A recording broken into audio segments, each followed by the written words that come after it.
ವಿದ್ಯುತ್ ಪ್ರಸರಣ ನಿಗಮಗಳಲ್ಲಿ ನಡೆಯುತ್ತಿರುವ ಲೈನ್ಮ್ಯಾನ್ ನೇಮಕಾತಿಯಲ್ಲಿ ಐಟಿಐ ವಿದ್ಯಾರ್ಹತೆ ಬದಲು ಎಸ್ಎಸ್ಎಲ್ಸಿ ವಿದ್ಯಾರ್ಹತೆಯನ್ನು ಪರಿಗಣಿಸುತ್ತಿರುವುದನ್ನು ಖಂಡಿಸಿ ಭಾರತೀಯ ವಿದ್ಯಾರ್ಥಿ ಸಂಘ ಜಿಲ್ಲಾ ಘಟಕದ ವತಿಯಿಂದ ನಗರದಲ್ಲಿ ಇಂದು ಪ್ರತಿಭಟನೆ ನಡೆಸಲಾಯಿತು. ನಗರದ ಚಾಮರಾಜೇಶ್ವರ ಉದ್ಯಾನವನದ ಮುಂಭಾಗದಲ್ಲಿ ಜಮಾಯಿಸಿದ ಪ್ರತಿಭಟನಾಕಾರರು ಮೆರವಣಿಗೆ ಹೊರಟು ಭುವನೇಶ್ವರಿ ವೃತ್ತ, ಬಿರಾಚಯ್ಯ ಜೋಡಿ ರಸ್ತೆಯ ಮೂಲಕ ಜಿಲ್ಲಾಡಳಿತ ಭವನ ತಲುಪಿ ಕೆಲಕಾಲ ಪ್ರತಿಭಟನೆ ನಡೆಸಿ ಜಿಲ್ಲಾಧಿಕಾರಿಗೆ ಮನವಿ ಸಲ್ಲಿಸಿದರು. ಪ್ರತಿಭಟನೆ ವೇಳೆ ಸಂಘದ ಜಿಲ್ಲಾ ಸಂಯೋಜಕ ಪರ್ವತರಾಜ್ ಮಾತನಾಡಿದರು.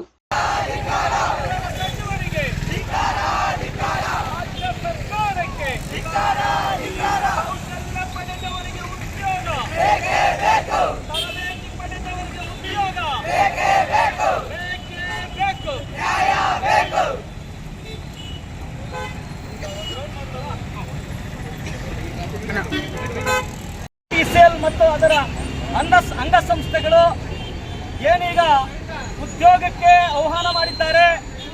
ಆ ಉದ್ಯೋಗದಲ್ಲಿ ಈಗ ಲೈನ್ಮೆನ್ಗಳಾಗಿ ತಗೋತಾ ಇದ್ದಾರೆ. ಕೆಪಿಟಿಸಿಯಲ್ಲಿ ಲೈನ್ಮೆನ್ಗಳು, ಗ್ಯಾಂಗ್ಮೆನ್ಗಳು ಹಲವಾರು ಹುದ್ದೆಗಳಿಗೆ ತಗೋತಾ ಇದ್ದಾರೆ. ಆ ಹುದ್ದೆಗಳನ್ನ ಐಟಿಐ ತರಬೇತಿ ಪಡೆದಂಥ ಎಲೆಕ್ಟ್ರಿಸಿಟಿ ಐಟಿಐ ಪಡೆದಂಥ ಉದ್ಯೋಗ ವಿದ್ಯಾರ್ಥಿಗಳನ್ನ ಅವರು ಈ ಏನು ಅರ್ಹತೆಯನ್ನು ಕರಿಬೇಕಾಗಿತ್ತು. ಆದರೆ ಕೆಪಿಟಿಸಿಎಲ್ನವರು SSLC ಪಾಸ್ ಆಗಿದ್ದು ಸಾಕು ಅಂತ ಕರೆದಿದ್ದಾರೆ. ಹಂಗೆ ಕರೆದಿರೋದ್ರಿಂದ ಏನಾಗ್ತದೆ ಅಂತಂದರೆ ತರಬೇತಿ ಪಡೆದಂಥ ಐಟಿಐ ತರಬೇತಿ ಪಡೆದಂತಹ 1 ವರ್ಷಕ್ಕೆ 30,000 ವಿದ್ಯಾರ್ಥಿಗಳು ಹೊರಗಡೆ ಬರ್ತಾರೆ.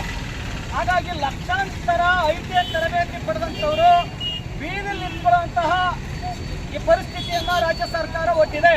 ಕೆಪಿಟಿಸಿಎಲ್ನ ಇಂಧನ ಸಚಿವರು ಕೂಡಲೇ ಇದನ್ನ ಮತ್ತೆ ಈ MDಗಳನ್ನ ಸಭೆ ಕರೆದು ಯಾಕೆ ನೀವು SSLC ಅವ್ರನ್ನ ನೀವು ಉದ್ಯೋಗ ಕರೆದಿದ್ದೀರಿ ಅಂತಂದರೆ ಅವ್ರಿಗಿಷ್ಟೇ ITI ಪಡೆದಂಥವ್ರು ಬಂದರೆ ಅವ್ರಿಗೆ ಪದೋನ್ನತಿ ಅಂದರೆ ಪ್ರಮೋಷನ್ಗಳಲ್ಲಿ ಅವ್ರಿಗೆ ಅವಕಾಶ ಮಾಡಿಕೊಡ್ಬೇಕಾಗುತ್ತೆ. ಇವತ್ತು ಲೈನ್ಮನ್ ಆದನು, ನಾಳೆ ಜೈ ಆಯ್ತಾನೆ, ಇನ್ನು 5-10 ವರ್ಷ ಬಿಟ್ಬಿಟ್ಟು AW ಆಗ್ತಾರೆ. ಆಗ ನಮ್ಮ ಸ್ಥಾನಕ್ಕೆ ಬಂದ್ಬಿಡ್ತಾರೆ ಅಂದ್ಬಿಟ್ಟು ಇಂಜಿನಿಯರ್ಗಳ ಅಸೋಸಿಯೇಷನ್ಗಳು ಅವ್ರುಗಳು ಏನೋ MD ಮುಖಾಂತರ ರಾಜ್ಯ ಸರ್ಕಾರಕ್ಕೆ ಇಂಧನ ಸಚಿವರುಗಳಿಗೆ ಮನವೊಲಿಸಿ ITI ಬೇಡ SSLC ಅಂತ ಕಾಣಿಸ್ಬಿಡಿ ಎಲ್ಲರೂ ಸೇರ್ಕೋತಾರೆ ಅಂದ್ಬಿಟ್ಟು, ಅಂದರೆ SSLC ಅವರು ಕೊಟ್ಟರೆ ಅವರು ನಿವೃತ್ತಿ ಆಗೋವರೆಗೂ ಬರೀ ಏನು KBಯಲ್ಲಿ ಏನು ಉದ್ಯೋಗ ಪಡೆದಿರ್ತಾರೆ ಅದ್ರ ಮೇಲೆ ಬರೋಂಗಿಲ್ಲ.